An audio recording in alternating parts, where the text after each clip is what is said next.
కింద పెట్టేశారా గట్టిగా అయ్యింది. ఇప్పుడు ఇప్పుడు అది పైన ఒకటి దీన్ని చెప్తాను, పైన ఒకటి లూజ్ చేయండి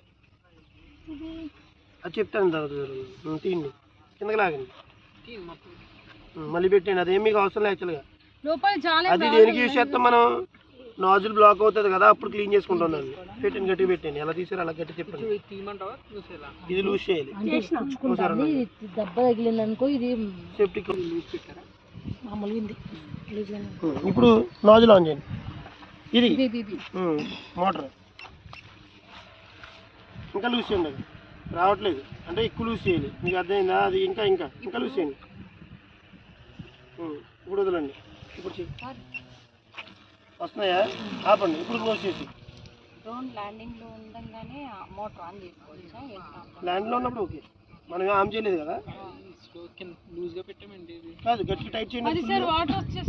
అవి కామన్గా పైప్లోనే వాటర్ వస్తుంది. మోటార్ ఉందండి, మీరు ఇది తీసేరా నాజిల్ కాదు, ఇది పెట్టి ఇది లూజ్ ఉంది అందుకే అలా వస్తుంది. ఇప్పుడు ఇప్పుడు ఓకేనా? ఆపండి. ఇప్పుడు అటానమస్ చూపిస్తుంది, చెక్ చేసుకోండి. ఒకటి ఇది లూజ్గా ఉంది మీరు గుర్తుపెట్టుకుని ఇది లూజ్ చేసి ఒకసారి ఆపండి. ఆ పంప్ వెంటనే క్లోజ్ చేసి అప్పుడు మిగతా ప్రాసెస్. మాన్యువల్ అయితే మాన్యువల్, అటానమస్ అయితే అటానమస్. వాటర్ వేసిన తర్వాత ఏం చేస్తా, వాటర్ పోసి ఫోన్ అయి కనెక్ట్ చేసుకుని ఇది ఎయిర్ చెక్ చేసుకోండి. ఎయిర్ చెక్ చేసినప్పుడు నాజిల్ ఓపెన్ చేసి ఆ స్విచ్ ఆన్ చేయాలి. ఆ వాటర్ వస్తుంది అనిపించినప్పుడు ఆ స్విచ్ ఆఫ్ చేసి నాజిల్ క్లోజ్ చేసేసి అటానమస్ అయితే అటానమస్, మాన్యువల్ అయితే మాన్యువల్. ఇప్పుడు ఫోన్